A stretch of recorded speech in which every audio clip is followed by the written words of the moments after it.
अस्सलाम वालेकुम क्लास, क्या हालचाल। उम्मीद करता हूँ कि आप सब खैरियत से होंगे। हम अभी चैप्टर नंबर 10 ऑप्टिकल इंस्ट्रूमेंट्स को स्टडी कर रहे हैं और जो हमारा टॉपिक है वो है 10.2। टॉपिक का नाम है हमारे पास magnifying power and resolving power of an optical instrument. यहाँ पे मैग्नीफाइंग पावर और रिजॉल्विंग पावर को पढ़ना बहुत ज़रूरी है, क्योंकि आगे आने वाले जो ऑप्टिकल इंस्ट्रूमेंट्स हैं उनके अंदर हमने मैग्नीफाइंग पावर और रिजॉल्विंग पावर को डीपली स्टडी करना है उस ऑप्टिकल इंस्ट्रूमेंट के लिए। तो लिहाजा हमें मैग्नीफाइंग पावर और रिजॉल्विंग पावर के बारे में डिटेल से पता होना चाहिए कि रिजॉल्विंग पावर किसी ऑप्टिकल इंस्ट्रूमेंट की क्या होती है और मैग्नीफाइंग पावर क्या होती है, या ये कितनी टाइप्स की है। तो अब हम चलते हैं अपने लेक्चर की तरफ। अगर हम देखें तो सबसे पहले हमारे पास यहाँ पे ये जो पोर्शन है ये हमने लास्ट टाइम भी स्टडी किया था। अगर आपको याद हो तो हमने एक टॉपिक पढ़ा था, image formation by convex lens, ठीक है, जिसके अंदर हमने कन्वेक्स लेंस को यूज़ करते हुए अपने ऑब्जेक्ट को कन्वेक्स लेंस से मुख्तलिफ फासले पर रखा था और उससे बनने वाली जो इमेजेस हैं उनको हमने स्टडी किया था। ठीक है स्टूडेंट्स, अब अगर आप देखें तो यहाँ पे हमें बताया गया है कि एक ऑब्जेक्ट है, उसको प्लेस किया गया है in front of convex lens, ठीक है, at a point beyond it's focus. यानी इसका जो ये वाला फोकस, ये वाला पॉइंट है, इस पॉइंट से दूर एक ऑब्जेक्ट को कन्वेक्स लेंस से दूर प्लेस किया गया है। अगर आप देखें तो ये जो आपको नज़र आ रहा है, ये जो अपवर्ड एरो का निशान है, ये हमारे पास जो है ये ऑब्जेक्ट है। ठीक है, कह रहा है a real inverted image of the object is formed. अगर आप देखें तो हमारे पास एक रियल और इन्वर्टेड इमेज बन रहा है। यहाँ पे अगर आप देखें तो हमने दो प्रिंसिपल रेज यूज़ की हैं। पहली रे जो है वो अगर आप देखें तो लेंस में से गुजरने से पहले ही प्रिंसिपल एक्सिस के पैरेलल है। जैसे ही ये लेंस में से गुजरती है तो आपको नज़र आ रहा है ये प्रिंसिपल फोकस में से पास करती है। जबकि दूसरी जो रे है ये ऑप्टिकल सेंटर इस पॉइंट में से गुजर रही है, और जो भी रे ऑप्टिकल सेंटर में से पास करती है वो अनडेविएटेड गुजर जाती है। तो अगर आप देखें तो ये जो है this is called our image, ये हमारे पास जो है ये इमेज है हमारा। अब यहाँ पे जो चीज़ देखने वाली है वो बड़ी इम्पॉर्टेंट है कि ये जो इमेज है आपको नज़र आ रहा है कि ये रियल इन्वर्टेड तो है ही है। इसके साथ अगर आप इसका साइज़ देखें तो ये जो हमारे पास इमेज का साइज़ है वो ओरिजिनल ऑब्जेक्ट के साइज़ से, अगर ये देखें, ये हमारे पास ऑब्जेक्ट है जबकि ये हमारे पास जो है ये इमेज है। ठीक है, तो यहाँ पे जो हमारे पास हमें मिल रहा है, इमेज मिल रहा है, उसका साइज़ ऑब्जेक्ट से बड़ा है। तो इससे हमें ये बात पता चलती है कि जो हमारा इमेज है वो रियल और इन्वर्टेड होने के साथ साथ मैग्नीफाइड भी है। अब मैग्नीफाइड से मुराद ये है कि अगर आप इसका ये देखें तो this is its original size. ये अगर आप देखें तो ये इसका ओरिजिनल साइज है, ठीक है, ऑब्जेक्ट का, जबकि ये इमेज का साइज है। तो यहाँ पे आपको नज़र आ रहा है कि जो साइज ऑफ इमेज है वो साइज ऑफ ऑब्जेक्ट से बड़ा है। तो जब भी इमेज का साइज ऑब्जेक्ट के साइज से बड़ा होगा तो देन आप देखेंगे तो जो हमारे पास इमेज होगा वो मैग्नीफाइड होगा। ठीक है, अब अगर हम देखें तो इन्हीं पॉइंट्स को मैंने आपके सामने यहाँ पे जो है इनको निकाल के लिखा है। ठीक है, क्या रियल और इन्वर्टेड इमेज बनता है जब भी आप किसी भी ऑब्जेक्ट को प्लेस करते हैं beyond the focal point of the convex lens. As the object move closer to the F magnification is increases. याद रखना है जैसे जैसे आपने एफ की तरफ आना है, ठीक है, ये आपका फोकस पॉइंट है, जैसे जैसे आपने इस पॉइंट की तरफ आना है, क्लोजर टू द एफ आना है, तो आपकी जो मैग्निफिकेशन है वो इंक्रीज होनी है, यानी आपके साइज ऑफ जो इमेज है वो बढ़ता जाएगा। ठीक है, तो ये पेपर में आपको एज अ MCQs भी पूछा जा सकता है कि बताएं कि जैसे ही कोई ऑब्जेक्ट प्रिंसिपल फोकस की तरफ बढ़ता है तो साइज ऑफ इमेज इंक्रीज करता है या डिक्रीज करता है। आपने बताना है इंक्रीज करता है। अगर साइज ऑफ इमेज इंक्रीज करेगा विच मीन्स के मैग्निफिकेशन हो रही है। ठीक है, आपके सामने ये एक पिक्चर नज़र आ रही है जिसके अंदर हमारे पास जो है वो एक टिकट है। ठीक है। और इस टिकट को अगर आप देखें तो एक इंस्ट्रूमेंट को यूज़ करके जो है वो देखा जा रहा है काफ़ी डिटेल के साथ, ठीक है। ये जो आपके सामने ऑब्जेक्ट नज़र आ रहा है, ये जो सर्कुलर ऑब्जेक्ट है, this is called magnifying glass, ठीक है। ये अक्सर आपने मूवीज में देखा होगा, जो डिटेक्टिव होते हैं वो इसको इस्तेमाल करते हैं। इसके अलावा ये लैब्स में भी इस्तेमाल होता है, ठीक है। और अगर आप देखते हैं डिफरेंट टेक्नीशियंस या मैकेनिक्स, वो भी इसको इस्तेमाल करते हुए नज़र आते हैं। जहाँ पे हमारे पास ऑब्जेक्ट बहुत छोटा होता है साइज में, तो उस ऑब्जेक्ट को देखने के लिए, यानी उसकी इमेज को मैग्नीफाई करने के लिए हम इस मैग्नीफाइंग ग्लास को यूज़ करते हैं। तो मैग्नीफाइंग ग्लास का काम क्या है? मैग्नीफाइंग ग्लास का काम जो है वो बेसिकली ऑब्जेक्ट के साइज को बढ़ा के हमारी आंख के ऊपर इमेज को दिखाना है, ठीक है। इसको दूसरा इसका नाम जो है, this is called simple microscope, ठीक है। इसका जो दूसरा नाम है वो क्या है? Simple microscope. अब हम आगे चलते हैं। तो चूंकि अभी तज़करा हो गया कि मैग्नीफिकेशन क्या होती है, तो अब हम बकायदा पढ़ते हैं कि मैग्नीफिकेशन जो है किसे कहते हैं, ठीक है। अगर आप देखें यहाँ पे, तो बुक में ये जो आपको यहाँ पे ग्रीन कलर का एक बॉक्स नज़र आ रहा है रेक्टेंगुलर, इसके अंदर जो डेफिनेशन लिखी है, this is called the definition of magnification, ठीक है। ये हमारे पास मैग्निफिकेशन की डेफिनेशन है, ठीक है। तो बेसिकली जो हमारे पास मैग्निफिकेशन है, सिंपली हम देखते हैं कि मैग्निफिकेशन होती क्या है।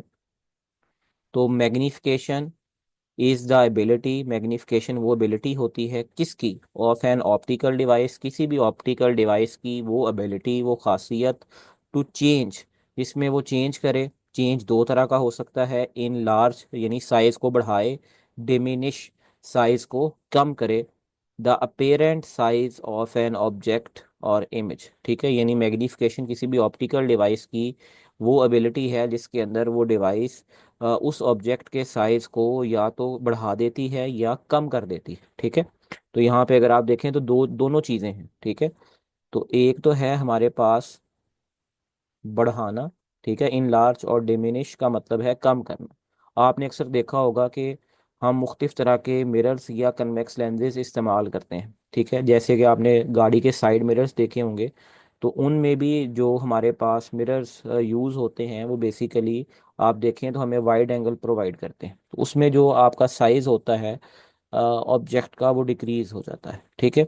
तो याद रखना है कि मैग्नीफिकेशन वो एबिलिटी है जिसके अंदर कोई भी ऑप्टिकल डिवाइस आपको किसी भी ऑब्जेक्ट का या इमेज का साइज इंक्रीज करके या कम करके दिखाती है, इसको हम मैग्नीफिकेशन कहते हैं, ठीक है। अच्छा, आप कहता है यहाँ पे अगर आप देखें तो मैग्नीफिकेशन हमारे पास दो तरह की होती है। Which type of magnification should be used? क्योंकि मैग्नीफिकेशन दो तरह की है, हम कौन सी मैग्नीफिकेशन जो है वो इस्तेमाल करना चाहते हैं? एक होती है हमारे पास लीनियर मैग्नीफिकेशन, एक होती है एंगुलर मैग्नीफिकेशन। लीनियर मैग्नीफिकेशन जो होती है, this is suitable for मेयरिंग size ratios of the image and object. अगर आप ऑब्जेक्ट और इमेज के साइज की रेशो लेते हैं तो this is called linear magnification. और अगर आप उनके एंगल्स कंसीडर करते हैं, क्योंकि काफ़ी दफ़ा हमें ये देखने को मिलता है कि जो साइज़ हैं इमेजेस के और ऑब्जेक्ट से, उससे मैग्नीफिकेशन निकालना हमारे लिए आसान नहीं होता। तो फिर हम जो है वो एंगुलर मैग्नीफिकेशन यूज़ करते हैं, जिसमें हम एंगल्स जो हैं वो उनकी रेशो लेते हैं, ठीक है। तो यहाँ पे लिखा है ideal for enhancing the apparent size of object as seen through the device, ठीक है। तो हमारी आंख पे और डिवाइस पे जो एंगल बनता है, उसको हम जो है वो उनकी रेशो लेके, तो जो हम मैग्नीफिकेशन पढ़ते हैं उसको हम एंगुलर मैग्नीफिकेशन कहते हैं, ठीक हो गया बात। अब हम आगे चलते हैं। नेक्स्ट जो है ये हमारे पास लीनियर मैग्नीफिकेशन है। लीनियर मैग्नीफिकेशन को स्मॉल एम से रिप्रेजेंट किया जाता है कुछ किताबों में, कुछ बुक्स में, ठीक है। इसकी डेफिनेशन क्या है? The ratio of the size of image, यानी इसमें हमने साइज ऑफ इमेज की ratio with the size of object, यानी साइज ऑफ इमेज और साइज ऑफ ऑब्जेक्ट की अगर हम रेशो ले लेते हैं, इस रेशो को हम लीनियर मैग्नीफिकेशन कहते हैं, क्योंकि इसमें जो डिस्टेंसेस हैं वो लीनियर डिस्टेंसेस हैं। या इसको हम और तरीके से भी पढ़ते हैं, the ratio of image distance Q, जिसमें हम रेशो लेते हैं इमेज डिस्टेंस की टू द ऑब्जेक्ट डिस्टेंस। यानी अगर हम इमेज डिस्टेंस और ऑब्जेक्ट डिस्टेंस की रेशो लेते हैं फ्रॉम द लेंस, उसको, उसकी रेशो को भी हम मैग्नीफिकेशन कहते हैं। अगर हम ज़रा गौर से देखें तो सबसे पहले अगर आप देखें तो यहाँ पे आपको नज़र आएगा कि ये जो आपके पास इमेज बन रहा है ये वाला, ठीक है, इस इमेज के साइज को हम रिप्रेजेंट करते हैं आई के साथ, ठीक है। और ये जो हमारे पास ऑब्जेक्ट है इसके साइज को हम रिप्रेजेंट करते हैं किसके साथ, ओ के साथ। तो अगर हम दोनों के साइज की रेशो ले लेंगे यानी M is equal to I over O, तो दिस इज कॉल्ड मैग्निफिकेशन। दूसरा अगर आपको याद होगा तो लास्ट टाइम हमने जिक्र किया था कि लेंस से जो ऑब्जेक्ट का फासला होता है उसको हम पी से रिप्रेजेंट करते हैं, कुछ किताबों में यू से भी रिप्रेजेंट किया जाता है, ठीक है। और जो साइज सॉरी जो डिस्टेंस होता है इमेज का लेंस के साथ उसको हम रिप्रेजेंट करते हैं क्यू के साथ, ठीक है। This is a linear distance. तो लिहाजा फिर जो है हम मैग्निफिकेशन को लिख सकते हैं क्यू ओवर पी। क्या लिख सकते हैं, क्यू ओवर पी। तो ये दोनों जो डेफिनेशंस हैं ये हम लीनियर मैग्निफिकेशन की इस्तेमाल करते हैं। अगर हम आगे देखें तो नेक्स्ट है हमारे पास फॉर्मूला। मैग्निफिकेशन जो होती है this is a size of image to the size of object यानी आई ओवर ओ, या मैग्निफिकेशन होती है image distance over object distance, this is Q over P. Unit याद रखना है, लीनियर मैग्निफिकेशन का कोई यूनिट कोई डायमेंशन नहीं होता। ये आपने पहले चैप्टर में भी स्टडी किया होगा कि जो हमारे पास रेशोज होती हैं जिनके यूनिट सेम होते हैं तो याद रखना है उनका कोई भी उनका यूनिट नहीं होता और उनकी कोई डायमेंशन नहीं होती। दिस इज यूनिटलेस और डायमेंशनलेस, ठीक है। अब अगर हम देखें तो जो हमारे पास दूसरी टाइप की मैग्निफिकेशन है दिस इज एंगुलर मैग्निफिकेशन। आमतौर पे हम एंगुलर मैग्निफिकेशन को कैपिटल एम से रिप्रेजेंट करते हैं, ठीक है। इसकी डेफिनेशन क्या है, द रेशो ऑफ एंगल्स। जो हमारे पास रेशो होती है किसकी, एंगल्स की। अगर आप ऊपर वाला देखें तो वो साइज और डिस्टेंस की रेशो थी, जबकि ये एंगल्स की रेशो है। सब tended bye the image at scene through the optical device, यानी जो न्यूमिरेटर में हमारे पास एंगल आता है वो इमेज का वो एंगल है जब हम किसी ऑप्टिकल डिवाइस से देखते हैं टू दैट सब टेंडेड आई। और डिनोमिनेटर में हमारे पास वो एंगल आता है एट अनएडेड आई, यानी जब हम इसको ऑप्टिकल इंस्ट्रूमेंट के बगैर देखते हैं, ठीक है।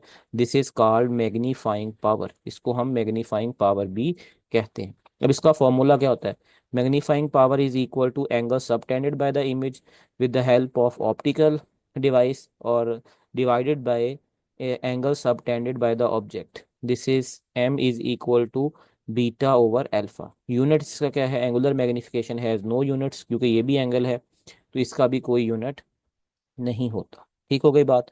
अब हम आगे चलते हैं। तो एक कॉन्सेप्ट है हमारे पास जो कि अगर आप देखें तो यहाँ से ये जो हमारे पास साइड इंफॉर्मेशन है यहाँ से आता है। यहाँ पे अगर आप देखें तो ये हमारे पास एक आई है, ठीक है। जबकि यहाँ पे अगर आप देखें तो ये हमारे पास एक ऑब्जेक्ट है, ठीक है। अगर आप देखें तो ये ऑब्जेक्ट जो है ये आंख के ऊपर एक एंगल बना रहा है विच इज कॉल्ड थीटा, ठीक है।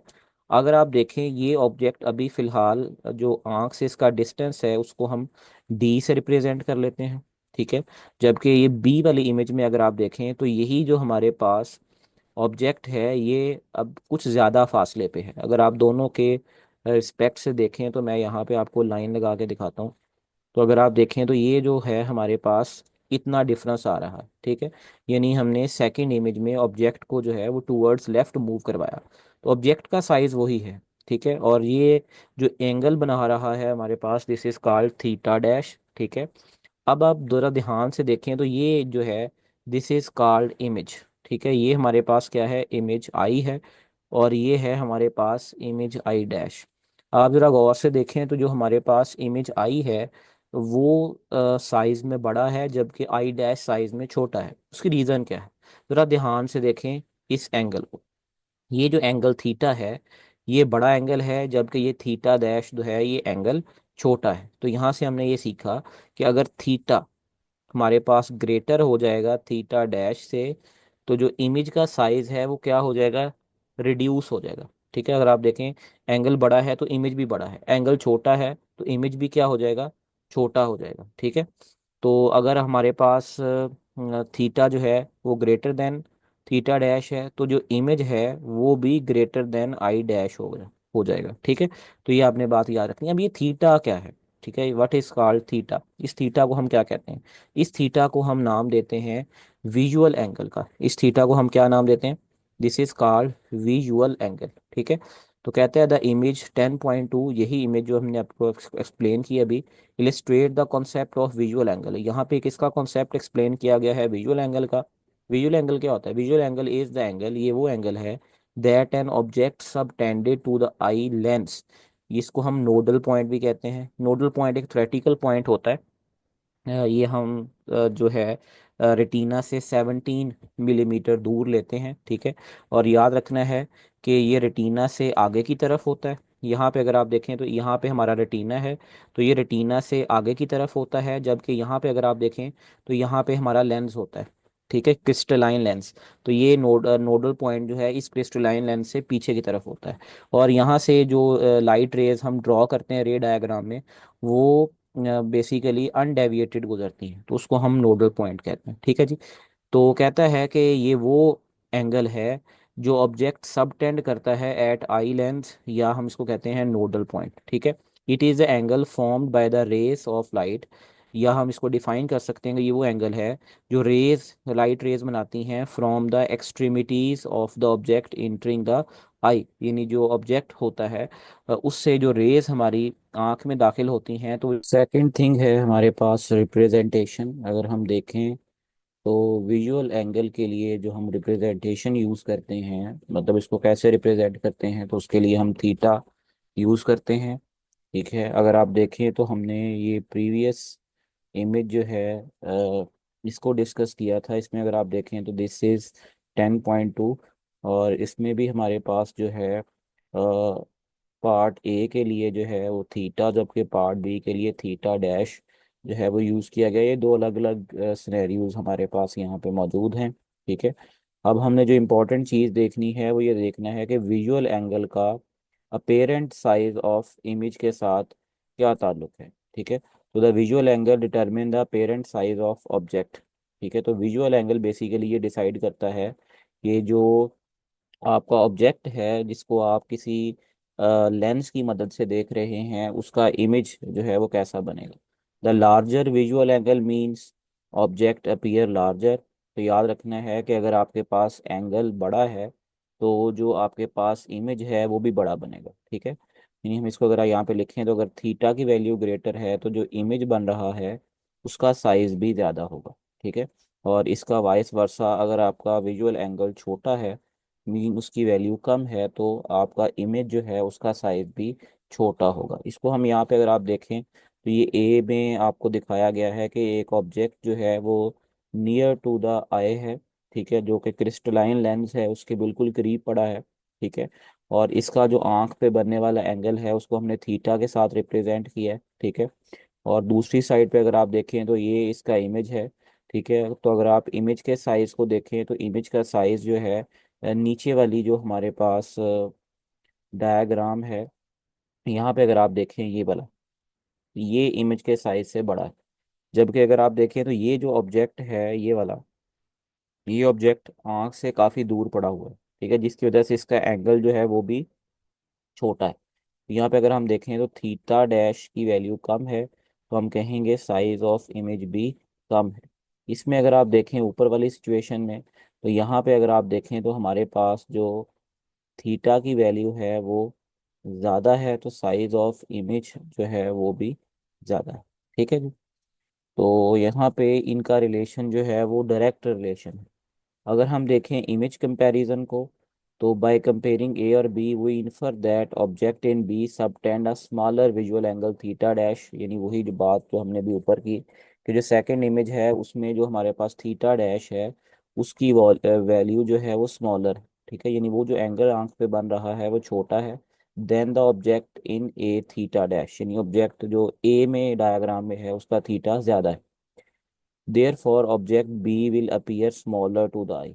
इसी वजह से जो आपके पास जो बी वाला इमेज बनेगा आंख पे वो भी छोटा इमेज बनेगा। आगे है apparent size and eye angle. Apparent size depend upon the angle subtended at the eye. तो ये जो पेरेंट साइज है ये डिपेंड करता है कि जो एंगल हमारी आंख के ऊपर बन रहा है उसके ऊपर। द क्लोजर द ऑब्जेक्ट, जितना क्लोज ऑब्जेक्ट होगा आंख के, ग्रेटर द एंगल, उतना बड़ा एंगल होगा, and larger the image appears, और उतनी ही आपको इमेज जो है उसका साइज बड़ा नजर आएगा। ठीक है जी। तो ये आगे है, at the least distance of distinct vision about 25 centimetre object appears in maximum size. तो इसको आपने याद रखना है, ये आपको पेपर में एज अ एमसीक्यूज पूछा जा सकता है। ठीक है जी। अब इधर आ जाए, हमारे पास ये एक पिक्चर है। इसमें अगर आपके पास देखें तो एक ट्रायंगल है जिसमें हमारे पास तीन पैरामीटर्स हैं। This is I for image size, ये जो ए है दिस इज एक्चुअल इमेज, ठीक है, और M is called the magnification. तो अगर हम देखें तो मैग्निफिकेशन जो है, इसका फॉर्मूला जो है वो हमारे पास होता है image size over actual image. ठीक है, या हम देखते हैं, इसको लिखते हैं M is equal to Q over P. ठीक है, या हम लिखते हैं आई ओवर ओ। ठीक है जी।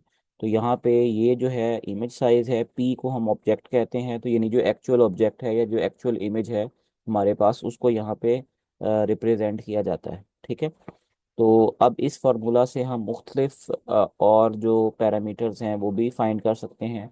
यानी अगर हमें तो मैग्नीफिकेशन पूछी गई है तो हमारे पास दो चीज़ें चाहिए, एक हमारे पास इमेज का साइज चाहिए, या हमारे पास जो है वो एक्चुअल इमेज चाहिए। इस तरीके से अगर आपने एक्चुअल इमेज फाइंड करनी है, ठीक है, तो एक्चुअल इमेज जो है ये दूसरी साइड पे जाके मैग्नीफिकेशन के साथ मल्टीप्लाई हो जाएगी, और मैग्नीफिकेशन जो है वो राइट साइड पे आके डिवाइड हो जाएगी। तो ये वाला फॉर्मूला हमारे पास बन जाएगा। अगर आपने इमेज साइज फाइंड करना है तो ये जो एक्चुअल इमेज है ये दूसरी साइड पे जाके मल्टीप्लाई हो जाएगी, तो ये थर्ड वाला फार्मूला हमारे पास आ जाएगा। तो यानी हम इसी फार्मूला से मुख्तलिफ पैरामीटर्स को फाइंड कर सकते हैं। एक और बड़ी इंपॉर्टेंट बात है कि अक्सर औक़ात आपने देखा होगा कि मैग्नीफिकेशन के साथ साइन यूज़ होता है, जैसे प्लस और माइनस। इनका मतलब क्या होता है? ठीक है, तो अगर तो आपके पास प्लस का साइन इस्तेमाल किया गया है तो इसका मतलब है कि आपकी इमेज या तो इन लार्ज है या रिड्यूस है। ठीक है, जिसको हमने पीछे पढ़ा था, in large and diminish. Orientation, तो जो आपका इमेज है वो बेसिकली अपराइट है। ठीक है, और विर्चुअल इमेज है, इसके लिए हम जो है वो पॉजिटिव साइन यूज़ करते हैं।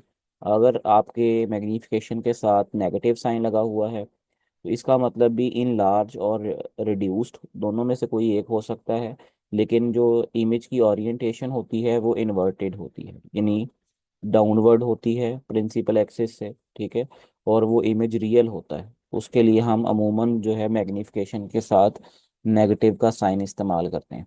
ठीक है, अब अगर हम देखें तो जो हमारे पास बुक का अगला पेज है, उसके अंदर जो हमारे पास फर्स्ट पैराग्राफ है, ये वाला, ये हमारे पास रिजॉल्विंग पावर के मुतालिक है। ये जो हमारे पास ऑप्टिकल इंस्ट्रूमेंट होता है उसकी रिजॉल्विंग पावर से क्या मुराद है। ठीक है, और इसमें अगर आप देखें तो हमें बताया गया है कि the resolving power of an instrument, किसी भी इंस्ट्रूमेंट की जो रिजॉल्विंग पावर होती है, इज़ इट्स एबिलिटी, ये उसकी वो खासियत है, to reveal the minor details of an object under the examination. यानी जिस भी ऑब्जेक्ट को आप एग्जामिन कर रहे हैं with the help of any optical instrument, तो वो जो आपके पास इंस्ट्रूमेंट है वो कितनी सलाहियत रखता है कि वो आपको उस ऑब्जेक्ट की माइनर डिटेल्स दिखा सके। ठीक है, तो हम इसको कहेंगे कि ये इस ऑब्जेक्ट की रिजॉल्विंग पावर है। अगर एक ऑब्जेक्ट आपको ज़्यादा डिटेल दिखा पा रहा है, यानी आपको माइनर डिटेल्स दिखा पा रहा है, विच मीन्स कि उसकी रिजॉल्विंग पावर अच्छी है। जबकि एक जो ऑप्टिकल इंस्ट्रूमेंट है, अगर आपको वो माइनर डिटेल नहीं दिखा पा रहा, यानी वो इमेज ब्लर है, तो विच मीन्स के वो ऑप्टिकल इंस्ट्रूमेंट एक अच्छी रिजॉल्विंग पावर का हामिल नहीं है। ठीक है, तो ये बात आपने याद रखनी है। तो ये हमारे पास एक डेफिनेशन है रिजॉल्विंग पावर की। दूसरी जो डेफिनेशन है हमारे पास रिजॉल्विंग पावर की, वो ये है कि ability to separate the images of two very close objects. यानी दो ऑब्जेक्ट जो हैं अगर वो बहुत क्लोज हैं, तो अगर आपको ऑप्टिकल इंस्ट्रूमेंट ये सलाहियत रखता है कि वो उन दो क्लोज ऑब्जेक्ट्स की इमेजेस को सेपरेट दिखा सकता है, उसको हम कहते हैं रिजॉल्विंग पावर। ये आपके सामने मैंने एक पिक्चर जो है वो रखी है। अगर आपका ऑप्टिकल इंस्ट्रूमेंट आपको ये वाली इमेज दिखा रहा है, इसमें अगर आप देखें तो सेंटर पे आपके पास एक डार्क फ्रिंज है, जबकि साइड पे आपके पास जो है वो alternative bright and dark fringes है। तो अगर तो ये इमेज आपको नज़र आ रहा है, तो ये इमेज दरअसल एक इमेज नहीं बल्कि ये दो ऑब्जेक्ट्स का एक ब्लेंड है। ठीक है। तो ये इमेज अगर आपको ऑप्टिकल इंस्ट्रूमेंट दिखा रहा है तो विच मीन्स कि वो आपकी इस इमेज को अच्छे तरीके से रिजॉल्व नहीं कर पा रहा। लेकिन जैसे जैसे हम एक बेटर रिजॉल्विंग पावर का जो है वो इंस्ट्रूमेंट यूज़ करते हैं, तो आप देखें यही जो इमेज है ये कुछ इस तरीके से है। यहाँ पे आप देखें तो एक सेंटर पे डार्क फ्रिंज नहीं या पैटर्न नहीं, बल्कि ये दो डार्क पैटर्न थे जो आपस में मर्ज थे। ठीक है। तो ये अभी जो आपके पास इमेज है ये भी मुकम्मल तरीके से रिजॉल्व नहीं, क्योंकि अभी भी अगर आप देखें तो इनके सेंटर और इनकी फ्रिंजेस आपस में मर्ज हैं। ठीक है। तो लेकिन अगर हम एक और अच्छे और रिजॉल्विंग पावर के इंस्ट्रूमेंट को इस्तेमाल करेंगे, तो अगर आप देखें तो अब यही जो सर्कल पहले हमें एक नज़र आ रहा था, अब ये हमें दो अलग अलग सर्कल की फॉर्म में नज़र आ रहा है। तो ये वाला इमेज जो है this is called well resolve. ठीक हो गई बात। अब इसको हम आगे और भी फर्दर जो है वो देखेंगे। सेकंड जो है हमारे पास के मैग्नीफिकेशन में और रिजॉल्विंग पावर में क्या फ़र्क होता है। ठीक है। तो मैग्नीफिकेशन जो है याद रखना है कि वो सिर्फ आपके ऑब्जेक्ट के साइज को या तो इंक्रीज करती है या डिक्रीज करती है। ठीक है, यानी वो साइज को बढ़ाती है। ठीक है। तो magnification can be increase by choosing the appropriate focal length, यानी जो भी आपने फोकल लेंथ यूज़ की है लेंस की, उसको अगर आप चेंज करें तो उससे आपकी मैग्नीफिकेशन को बढ़ाया जा सकता है। ठीक है। But this alone does not guarantee to ability to see details, लेकिन मैग्नीफिकेशन को ज़्यादा कर देने से आप किसी भी अ, जो ऑब्जेक्ट है उसकी डिटेल्स को अच्छे तरीके से देख नहीं सकते, ये गारंटी नहीं है। क्योंकि हो सकता है कि जब आप उसके साइज को इंक्रीज करें तो उसकी इमेज जो है वो ब्लर हो जाए, तो वो आपको ज़्यादा डिटेल शो नहीं करेगा। ठीक है। तो याद रखना है कि हाई मैग्नीफिकेशन इज़ यूजलेस। अगर आपका जो इंस्ट्रूमेंट है उसकी रिजॉल्विंग पावर अच्छी नहीं है, तो जो हायर मैग्नीफिकेशन है वो आपके लिए किसी काम की नहीं। Because if the details of object are not distinct visible, क्योंकि फिर आप ऑब्जेक्ट के अंदर जो चीज़ देखना चाहते हैं, जो चीज़ अंडर अंडर एग्जामिनेशन है ऑप्टिकल इंस्ट्रूमेंट में, तो अगर आप सिर्फ उसके साइज़ को बढ़ाते जाएंगे लेकिन उसका इमेज ब्लर होता जाएगा, तो वो आपको अच्छे तरीके से चीज़ नज़र नहीं आएगी और आप उसको अच्छे तरीके से स्टडी नहीं कर पाएंगे। तो यहाँ से हमें ये पता चलता है कि जो अकेली मैग्नीफिकेशन है वो अहमियत की हामिल नहीं होती।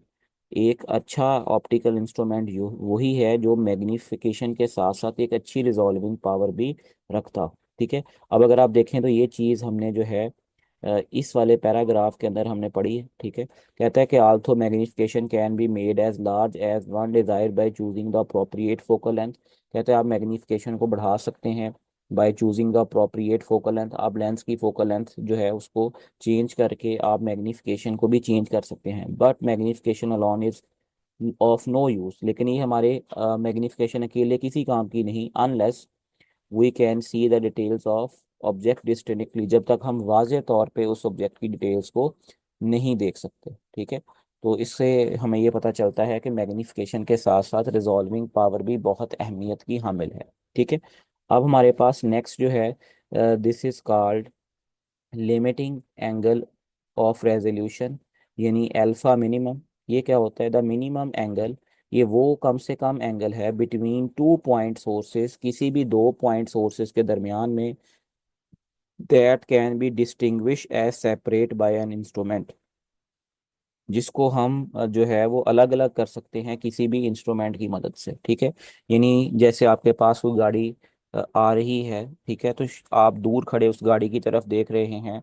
शुरू में आपको नज़र आ रहा है कि वो गाड़ी की जो लाइट है वो सिंगल लाइट ही नज़र आ रही है, कि आपको ऐसे नज़र आ रहा है कि वो लाइट जो है वो हमारे पास क्या है, एक सिंगल लाइट नज़र आ रही है। ठीक है। जैसे यहाँ पे अगर आप देखें तो ये हमारे पास जो है यहाँ पे एक लाइट है जो आपको सिंगल लाइट नज़र आ रही है। ठीक है। लेकिन जैसे जैसे ये आपके करीब आती जा रही है तो ये जो आपके पास सिंगल लाइट है, आप देखेंगे कुछ देर बाद ये आपको इस तरह की दो लाइट्स में नज़र आना शुरू हो जाएगी। तो यहाँ पे जो आपके पास एंगल बनेगा this is called alpha minimum. ठीक है, यानी वो पॉइंट जहाँ पे आपको ये सिंगल लाइट दो अलग अलग पॉइंट सोर्सेज में नज़र आना शुरू हो जाए, तो वहाँ पे जो एंगल बनेगा, this is called limiting angle of resolution. ठीक है, तो two images are considered resolve, दो इमेजेस को हम मानते हैं कि वो रिजॉल्व हैं, when the centre of diffraction pattern, जब उनका डायफ्रैक्शन पैटर्न का जो सेंटर है ऑफ वन इमेज, एक इमेज का, is directly over the first minimum of the diffraction pattern of the other image. ठीक है, तो यहाँ पे अगर आप देखें तो यहाँ पे आपको यही डायफ्रैक्शन पैटर्न जो है ये दिखाया गया है। तो अगर तो दोनों एक दूसरे का दोनों का डायफ्रैक्शन पैटर्न बिल्कुल एक दूसरे के साथ मर्ज है, ठीक है, यानी दोनों का सेंटर एक ही नज़र आ रहा है, तो वो इमेज रिजॉल्व नहीं है। जबकि अगर आप देखें इसी चीज़ को, तो यहाँ पे जब आपको यही डायफ्रैक्शन पैटर्न दो अलग अलग पॉइंट सोर्सेज की फॉर्म में नज़र आ रहा है, तो ये जो आपके पास इमेज कहलाती है, this is called highly resolve image. ठीक है, अब जो लिमिटिंग एंगल का फॉर्मूला होता है, this is called for lens के लिए alpha minimum is equal to 1.22 lambda over D. यहाँ पे लैम्डा जो है दिस इज कॉल्ड वेवलेंथ और D is with called aperture. तो यहाँ से हमें समझ आती है कि जो अल्फा मिनिमम है, this is directly proportional to lambda, और अल्फा मिनिमम जो है this is inversely proportional to the diameter. ठीक है, यानी अगर आप वेवलेंथ की वैल्यू को बढ़ाएंगे तो लिमिटिंग एंगल भी इंक्रीज करेगा, अगर आप डायमीटर को बढ़ाएंगे तो लिमिटिंग एंगल जो है वो डिक्रीज होगा। Units of resolving power, it is compare to similar quantities, यानी डिस्टेंसेज, वेवलेंथ और एंगल्स। सो रिजॉल्विंग पावर जो है वो भी डायमेंशनलेस और यूनिटलेस होती है। ठीक है, याद रखना है कि रिजॉल्विंग पावर का भी कोई यूनिट नहीं होता। अगर हम इसी रिजॉल्विंग पावर को तीसरी डेफिनेशन में यानी लिमिटिंग एंगल की बात में लिखें या बयान करें, तो this is called its mathematical definition the reciprocal of the minimum angle of the resolution.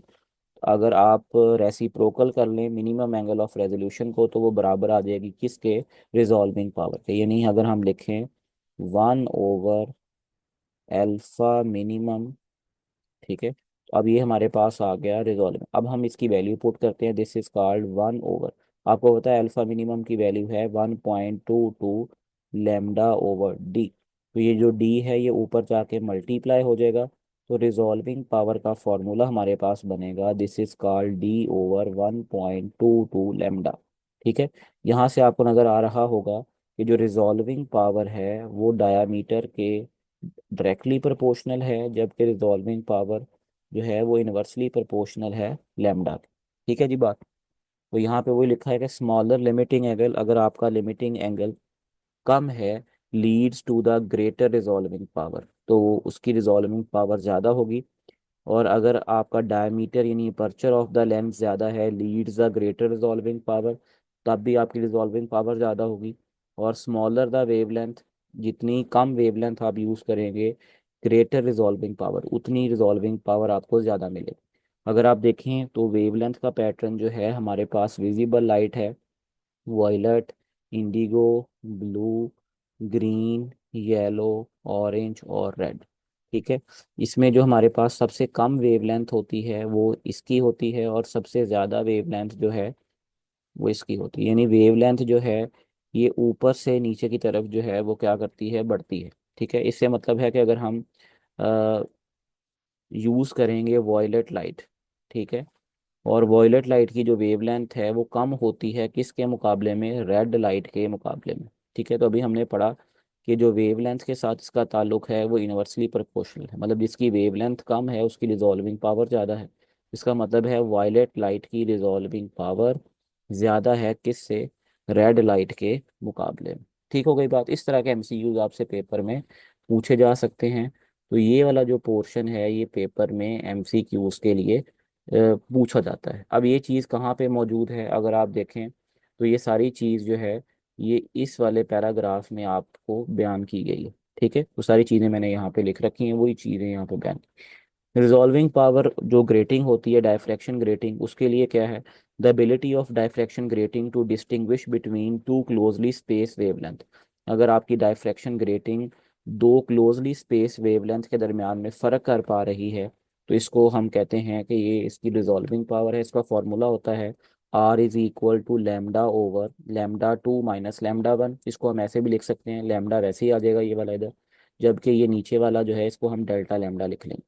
Which is called lambda, lambda is called average wavelength और delta lambda is called difference between two wavelength. ठीक है।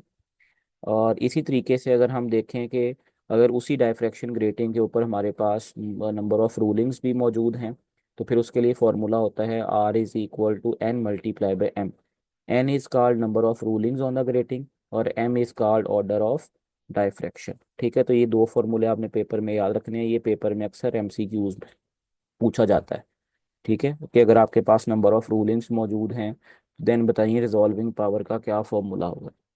अगर हम magnification के बारे में देखें, तो अगर आपको कहीं पे लिखा हुआ मिलता है कि मैग्नीफिकेशन इज इक्वल टू 1, उसका मतलब होता है कि साइज ऑफ इमेज जो है वो साइज ऑफ ऑब्जेक्ट के बराबर है, बिल्कुल, तब आपके पास m की वैल्यू 1 होती है। अगर आपके पास m की वैल्यू ग्रेटर देन 1 है, तो उससे मुराद है कि जो आपके पास इमेज का साइज है वो ऑब्जेक्ट के साइज से बड़ा है। ठीक है। और इसी तरीके से तीसरी कंडीशन है कि अगर आपके पास m लेस देन 1 है, विच मीन कि आपके पास साइज जो है वो कम हो गया है। ठीक है। अब इसमें बिल्कुल इक्वल है। ठीक है। अब जबकि इस सूरत हाल में अगर आप देखें, तो इसमें आपके पास वो इन लार्ज हुआ है, यानी उसका साइज बढ़ गया है। जबकि लास्ट वाले में अगर आप देखें, तो उसका साइज रिड्यूस हो गया है। ठीक है, समझ आ रही बात। और ये तीसरा है, इनके दरमियान में क्या relationship, resolving power is distinct from magnification. High magnification does not guarantee high resolution. तो ये आपने याद रखना है कि हायर मैग्निफिकेशन का मतलब ये नहीं होता कि इसकी रेजोल्यूशन भी ज़्यादा है। ठीक है। Larger apertures and shorter wavelengths improve the resolving power. जितना ज़्यादा बड़ा डायमीटर आप यूज़ करेंगे लेंथ का, सॉरी लेंस का, और जितनी कम आप वेवलेंथ की वैल्यू इस्तेमाल करेंगे, उतनी अच्छी रिजॉल्विंग पावर होगी। और ग्रेटिंग के लिए जो रिजॉल्विंग पावर का फॉर्मूला है, this is a product of N and M. ठीक है, N is number of rulings and M is called resolving power. ठीक है। अब हम कुछ रिजॉल्विंग पावर डिस्कस कर लेते हैं, ये आपने बस MCQs के लिए याद रखना है कि टेलीस्कोप की रिजॉल्विंग पावर क्या होती है और माइक्रोस्कोप की। In telescopes very close object such as binary stars, यानी आपने देखा होगा अक्सर स्टार्स इतने क्लोज होते हैं कि वो आपको एक स्टार की फॉर्म में नजर आते हैं। और इंडिविजुअल स्टार्स या अकेले अकेले जो स्टार्स होते हैं, गैलेक्सीज, सब tended very small angles on the telescope. तो वो हमारे जो टेलीस्कोप है उस पर उनका जो एंगल बनता है वो बहुत कम बनता है। टू रिजॉल्व देम, उनको डिस्टिंक्ट दिखाने के लिए वो नीड वेरी लार्ज अपर्चर। तो इसीलिए हमने आपने देखा होगा ये जो टेलीस्कोप्स होती हैं, इनमें जो लेंसेज लगे होते हैं इनका साइज बहुत बड़ा होता है।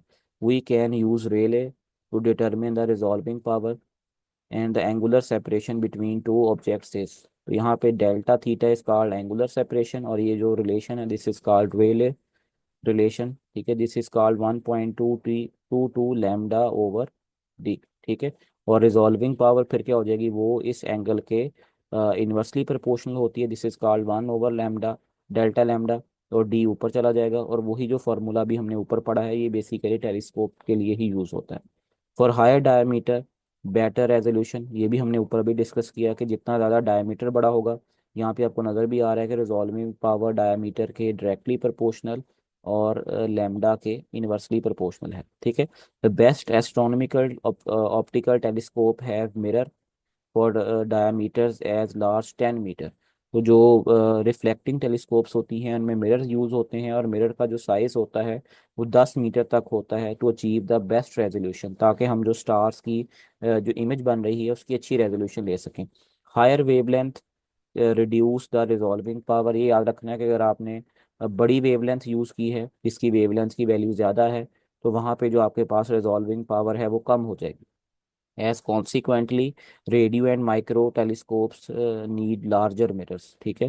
तो जो फिर रेडियो और माइक्रोवेव टेलीस्कोप्स होती हैं उनके लिए फिर ज़्यादा मिरर्स, बड़े मिरर्स की ज़रूरत होती है, क्योंकि इनकी जो वेवलेंथ है वो ज़्यादा होती है। ठीक है, रेडियो और माइक्रोवेव्स की।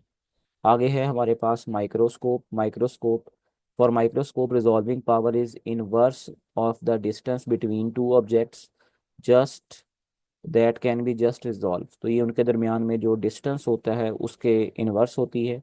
This is given by famous Abbe's criterion given by in 1873, delta D यानी difference in distance is equal to lambda over 2 n sin theta. यहाँ पे आपने अक्सर म्यू भी देखा होगा, रिफ्रैक्टिव इंडेक्स कहते हैं, तो कुछ बुक्स में एन भी यूज होता है। रिजॉल्विंग पावर इसके इन्वर्सली प्रोपोर्शनल है, तो ये आ जाएगा R इज इक्वल टू 1/डेल्टा डी। अगर आप देखें तो 1/डेल्टा डी की वैल्यू क्या है, लैम्डा/2। म्यू भी यूज होता है, एन भी यूज होता है, साइन थीटा। अगर आप देखें तो ये जो टर्म है ये ऊपर जाके मल्टीप्लाई हो जाएगी, तो रिजॉल्विंग पावर का फॉर्मूला बन जाएगा 2 म्यू sin थीटा/लैम्डा। ठीक है जी, सही हो गई बात। तो ये यहाँ से अगर आप देखें तो n is called refractive index of the medium separating the object and aperture.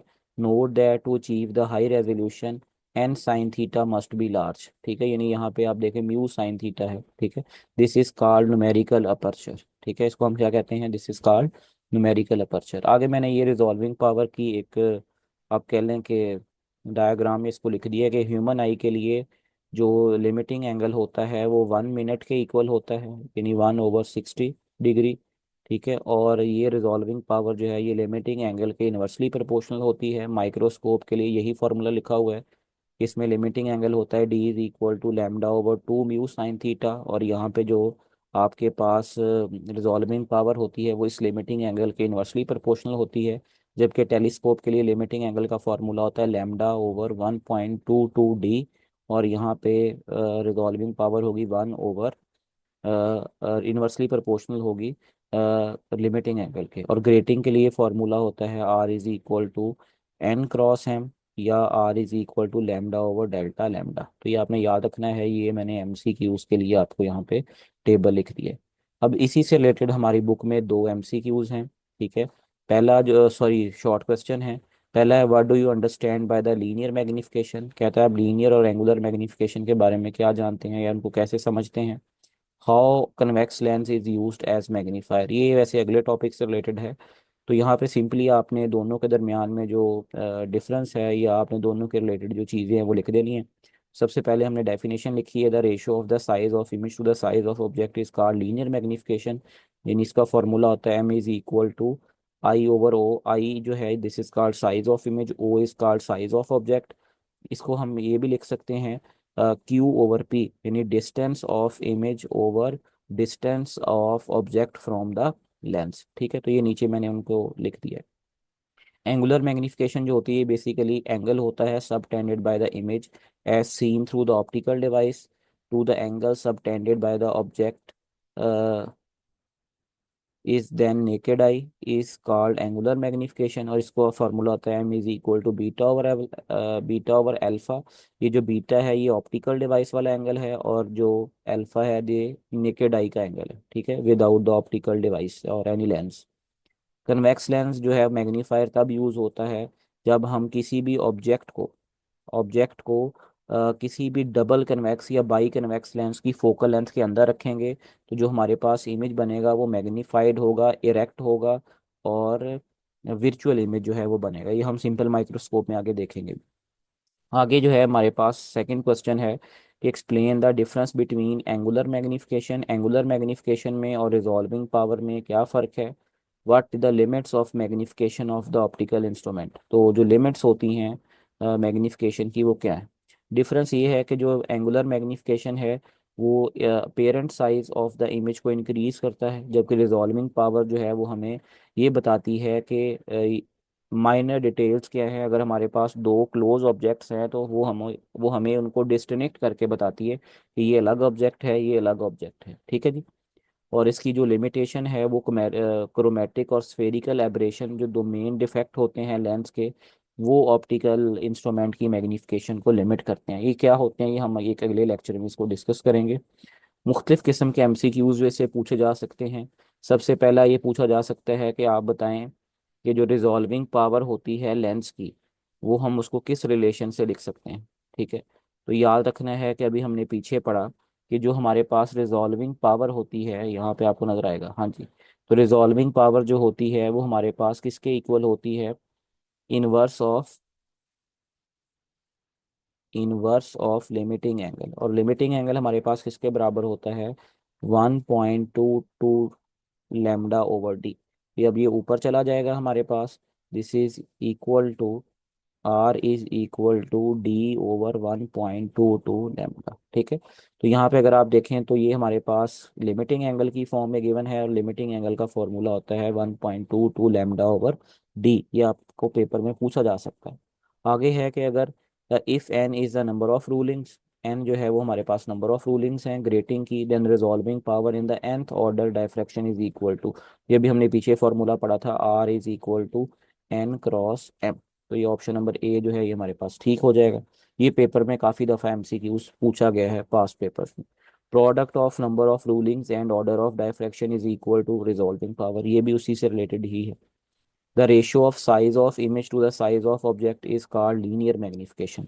तो जब साइजेस को हमने डील करना है तब जो है मैग्निफिकेशन वो लीनियर मैग्निफिकेशन होगी, अगर हमने एंगल्स को डील करना है तो देन वो हमारे पास एंगुलर मैग्निफिकेशन होगी। रेले फॉर्मूला फॉर रिजॉल्विंग पावर, तो वो हमारे पास होता है, रिजॉल्विंग पावर जो है this is called 1/, alpha minimum.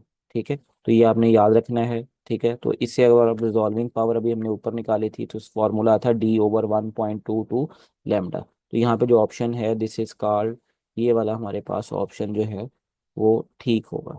सही समझ आ रही है, रिजॉल्विंग पावर के लिए अगर आपने अल्फा मिनिमम के लिए लिखना है तो वो अल्फा मिनिमम के लिए फॉर्मूला होगा 1.22 lambda over D.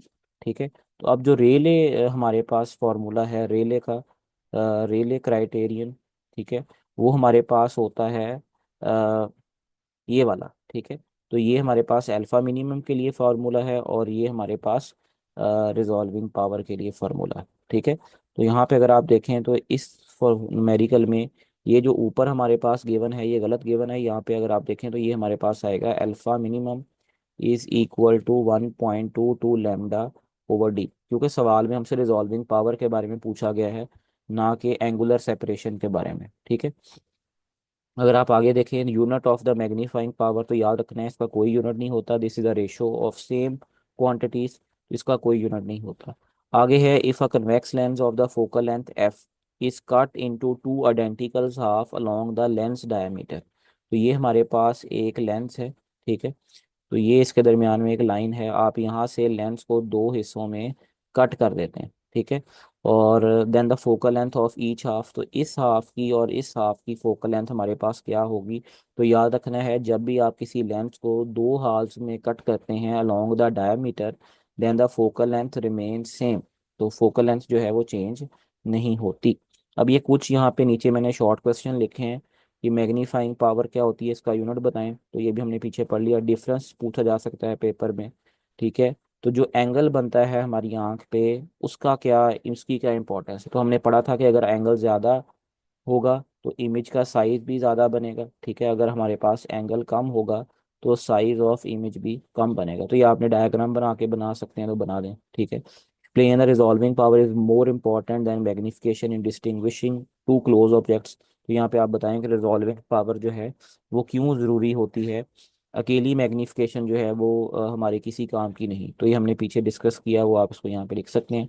A diffraction grating produce resolving power of 10,000 using the 5,000 rulings, what is the order of diffraction. ठीक है, तो अभी रिजॉल्विंग पावर का हमने फॉर्मूला पढ़ा था एन क्रॉस एम, तो यहाँ पे अगर आप देखें तो हमें इससे एम पूछा गया है, तो ये एन दूसरी साइड पे जाके डिवाइड हो जाएगा। अगर आप देखें रिजॉल्विंग पावर जो है दिस इज कॉल्ड 10,000, और अगर आप देखें तो रूलिंग्स कितनी है दिस इज कॉल्ड 5,000, तो ये से कैंसिल होगी तो एम की वैल्यू आ जाएगी सेकेंड, तो this is called second order. ठीक है जी, तो ये सेकंड ऑर्डर हमारे पास था। तो ये इस तरीके से ये हमारे पास जो है वो आज का लेक्चर था। आज के लेक्चर में हमने मैग्निफिकेशन को देखा कि किसी भी ऑप्टिकल इंस्ट्रूमेंट की मैग्निफिकेशन क्या होती है। फिर हमने ये देखा कि मैग्निफिकेशन जो है ये हमारे पास कितनी तरह की होती है। हमने डिस्कस किया मैग्निफिकेशन दो तरह की होती है, linear magnification and angular magnification. फिर हमने देखा इसका यूनिट और फार्मूला क्या होता है। फिर हमने रिजॉल्विंग पावर को देखा। फिर हमने देखा कि किस तरीके से एंगल जो है वो साइज ऑफ इमेज को अफेक्ट करता है। फिर हमने देखा कि लिमिटिंग एंगल ऑफ रेजोल्यूशन क्या होता है, उसका फॉर्मूला क्या है, रिजॉल्विंग पावर के साथ क्या ताल्लुक है, रिजॉल्विंग पावर का लैम्डा के साथ और D diameter of the lens के साथ क्या ताल्लुक है। तो ये सारी चीज़ें जो हैं वो आज हमने इस लेक्चर में डिस्कस की हैं। आई होप कि ये लेक्चर आपको आपके लिए काफ़ी फ़ायदा मंद होगा। अपना ख्याल रखिएगा। अल्लाह हाफ़िज़।